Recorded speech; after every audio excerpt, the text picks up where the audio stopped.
السلام علیکم ناظرین سے گزارش ہے مکمل ویڈیو لازمی دیکھا کریں اور اپنی رائے کا اظہار بھی کیا کریں۔ اونٹ جس کی آوازیں یوحوا نے سنی تھی وہ جرید بن مصعب کا تھا جو باہر کہیں بیٹھا تھا۔ جرید یوحوا کو غار میں لے گیا۔ جرید دراز قد، گھٹے ہوئے جسم اور دلکش چہرے والا جوان آدمی تھا۔ اس نے غار میں لے جا کر یوحوا کو پانی پلایا اور ایک تھیلی اس کے آگے رکھ دی جس میں کھجوریں تھیں۔ خاموشی سے بیٹھی رہو، جرید نے کہا۔ آندھی کا زور ٹوٹ رہا ہے، میں تمہیں گھر پہنچا دوں گا۔ ذرا خاموش رہ کر اس نے یوحوا سے پوچھا، تم نے یہ کیوں کہا تھا کہ میں تمہیں ناراض نہیں کروں گی؟ تم مجھے گھر پہنچانے کا معاوضہ تو لوگے؟ یوحوا نے کہا، میں اور کیا معاوضہ دے سکتی ہوں؟ میں کوئی معاوضہ نہیں لوں گا۔ جرید نے کہا، میں ان میں سے نہیں ہوں۔ اگر میں نے تمہیں کسی سے لڑ کر چھینا ہوتا تو تم میرا انعام ہوتی، مگر تم نے مجھ سے رحم مانگا ہے۔ رحم کرنے کا معاوضہ کون لیتا ہے؟ یوحوا اس کے منہ کی طرف دیکھتی رہی۔ جرید بن مصعب لیٹ گیا۔ یوحوا نے اس کے ساتھ کچھ باتیں کی۔ تھوڑی دیر بعد اسے یقین ہو گیا کہ جرید کی نیت میں خرابی نہیں، وہ تو اس کے ساتھ کھل کر بات بھی نہیں کرتا تھا۔ یوحوا پریشان ہو گئی۔ جرید، یوحوا نے پوچھا، کیا میں خوبصورت نہیں؟ کیا تم مجھے پسند نہیں کرتے؟ جرید نے کہکا لگایا مگر بولا کچھ بھی نہیں۔ تم کیوں ہنسے ہو؟ یوحوا نے پوچھا۔ میں تمہاری ہنسی سے ڈر گئی ہوں، خدا کی قسم تم بہت خوبصورت ہو۔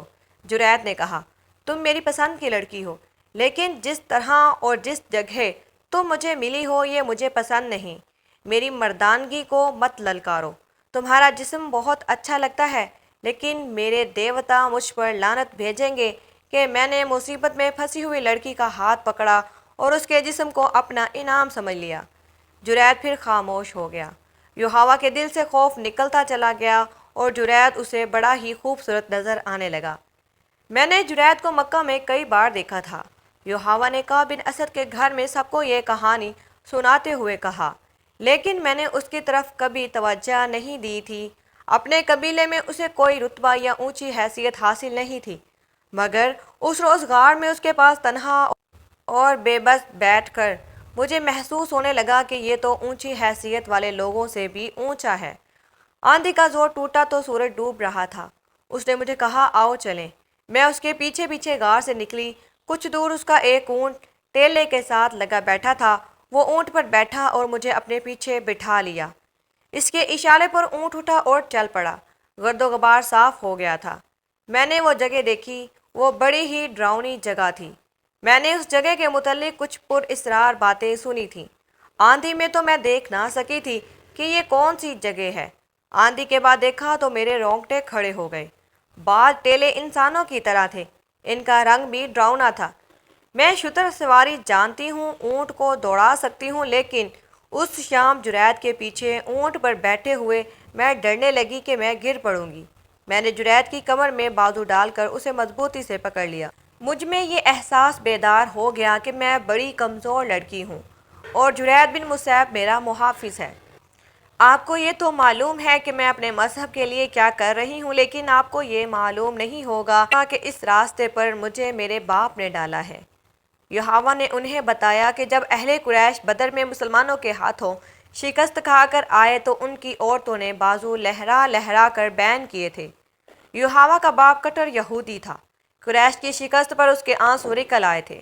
اس نے کہا تھا کہ قریش کے 1000 جنگجو اگر رسول خدا کے 313 آدمیوں سے شکست کھا آئے ہیں تو اس سے یہی ظاہر ہوتا ہے کہ محمد کوئی جادو لے کے آیا ہے۔ اس نے کہا تھا، محمد کے پیروکار اسی قبیلہ قریش کے آدمی ہیں، وہ آسمان سے تو نہیں اترے، پھر وہ جیت کس طرح گئے؟ اس وقت یوحوا کم سن تھی۔ اگلے روز اس کے باپ نے گھر والوں کو اپنا خواب سنایا جو اس نے گزشتہ رات دیکھا تھا۔ اس نے دیکھا کہ اس کے ہاتھ میں تلوار ہے جو خون سے لال ہے اور اس کے سامنے زمین پر ایک آدمی تڑپ رہا ہے، اس کے کپڑے خون سے لال ہیں۔ یوحوا کو معلوم نہیں کہ یہ کون ہے جسے اس نے قتل کر دیا ہے۔ اسے ایک آواز سنائی دیتی ہے، یہ کام تمہیں کرنا ہے۔ تڑپتا ہوا زخمی مر جاتا ہے اور لاش اپنے آپ زمین میں غائب ہو جاتی ہے۔ وہاں سے ایک بڑی خوبصورت اور کم سن لڑکی ابھرتی ہے جس کے ہونٹوں پر مسکراہٹ ہے۔ اس پر اس خواب کا ایسا اثر ہوا کہ وہ لیس بن موشان کے پاس چلا گیا۔ اور اس سے خواب کی تعبیر پوچھی۔ لائث بن موشا نے اسے بتایا کہ وہ اپنی کمسن بیٹی یحاوا کو اسلام کی جڑیں کاٹنے کے لیے وقف کر دے۔ اس بوڑھے یہودی جادوگر نے یہ پیشن گوئی بھی کی تھی کہ جس نے نبوت کا دعویٰ کیا ہے، یعنی کہ رسول کریم وہ اس لڑکی کے ہاتھوں قتل ہوں گے یا یہ لڑکی ان کی نبوت کے خاتمے کا ذریعہ بنے گی۔ اس نے یحاوا کے باپ سے یہ بھی کہا تھا کہ وہ یحاوا کو اس کے پاس لے آئے۔ یحاوا کو لائث بن موشان کے حوالے کر دیا گیا۔ میں نے اس لڑکی کو تربیت دی ہے، لائث بن موشا نے یحاوا کی بات کاٹ کر کہا۔ خدا یہودا نے اسے جو حسن اور جو جسم دیا ہے یہ ایک دلکش تلوار ہے، یا اسے بڑا میٹھا زہر سمجھ لیں۔ اس نے قریش کو مسلمانوں سے ٹکرانے میں جو کام کیا ہے وہ تم میں سے کوئی نہیں کر سکتا۔ چھوٹے چھوٹے قبیلوں کے سرداروں کو اس لڑکی نے قریش کا اتحادی اور محمد کا دشمن بنایا ہے۔ اب اس نے محمد کے قتل کا جو انتظام مجھ سے کرایا ہے وہ اسی سے سنو۔ یحاوا نے سنایا کہ لائث بن موشا نے اس میں ایسی جرت اور ایسی عقل پیدا کر دی کہ وہ مردوں پر اپنے حسن کا جادو چلانے کی ماہر ہو گئی۔ حسین لڑکی ہوتے ہوئے اس میں مردوں جیسی جرت آ گئی تھی، لیکن اس کا استاد اسے یہ نہ بتا سکا کہ جس نئے عقیدے کو روکنے کا اور جس شخصیت کے قتل کا انہوں نے ارادہ کر رکھا ہے وہ عقیدہ خدا نے اتارا ہے، اور اس شخصیت کو خدا نے اس عقیدے کے فروغ کے لیے رسالت عطا کی ہے۔ یحاوا کی تربیت ایسی ہی ہوئی کہ وہ اپنے مذہب کو دنیا کا واحد سچا مذہب سمجھتی رہی اور یہ نہ سمجھ سکی کہ حق پرستوں پر اللہ کا ہاتھ ہوتا ہے۔ خدا نے آندھی میں اسے تنہا پھینک دیا، لیکن وہ خدا کا یہ اشارہ نہ سمجھ سکی۔ کہاں وہ جرت کے معاملے میں اپنے آپ کو مردوں کے برابر سمجھتی تھی، کہاں وہ ایک کمزور اور بے بس لڑکی بن گئی۔ وہ مرد کے جسم سے نہ آشنا تھی۔ جرید بن مصعب کا جسم بھی ایک مرد کا ہی جسم تھا، لیکن اس جسم کو وہ مقدس اور پاک سمجھنے لگی اور جرید اسے فرشتہ لگنے لگا۔ وجہ یہ تھی کہ وہ اس کے حسین چہرے، ریشم جیسے بالوں اور دلکش جسم سے ذرا سا بھی متاثر نہیں ہوا تھا۔ یحاوا پر جرید کے اس رویے کا بھی اثر ہوا کہ وہ جرید کے جسم میں کشش محسوس کرنے لگی۔ مکہ دور نہیں تھا۔ شام کے بعد جب رات گہری ہو چکی، جرید نے یحاوا کو اس کے گھر پہنچا دیا۔ یحاوا کے قلعہ نما مکان کا دروازہ کھلا تو اس کا باپ پریشان نظر آیا۔ اسے توقع نہیں تھی کہ اس کی بیٹی زندہ واپس آ جائے گی۔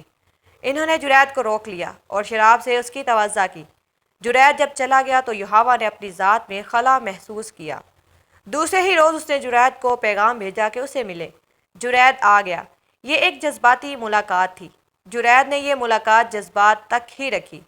اس کے بعد ان کی ملاقاتیں ہوتی رہیں اور جرید کے دل میں بھی یحاوا کی محبت پیدا ہو گئی۔ یہ محبت پاک رہی۔ یحاوا حیران تھی کہ اس کے اندر پاکیزہ اور والہانہ محبت کے جذبات موجود ہیں۔ ایک روز جرید نے یحاوا سے پوچھا کہ اس کے ساتھ شادی کیوں نہیں کر لیتی؟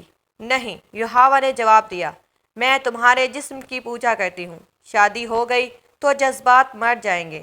میری بیٹیاں ہیں، بیٹا کوئی نہیں۔ جرید نے اسے کہا، میں دوسری شادی کرنا چاہتا ہوں، مجھے بیٹا چاہیے۔ یحاوا سوچ میں پڑ گئی۔ وہ جرید بن مصعب کی یہ خواہش پوری کرنا چاہتی تھی۔ اسے ایک راستہ نظر آ گیا۔ ہمارا ایک بزرگ ہے لائث بن موشان، یحاوا نے کہا، اس کے پاس کوئی علم ہے، اس کے ہاتھ میں کوئی طاقت ہے۔ مجھے امید ہے کہ وہ اپنے علم اور عمل کے زور سے تمہیں اسی بیوی سے بیٹا دے گا۔ تم میرے ساتھ چلو، وہ میرا اتالیق ہے۔ جرید اس کے ساتھ لائث بن موشان کے پاس جانے کے لیے تیار ہو گیا۔ اگلی ایپیسوڈ میں کیا ہوتا ہے، ملتے ہیں نیکسٹ ایپیسوڈ کے ساتھ، تب تک کے لیے اللہ حافظ۔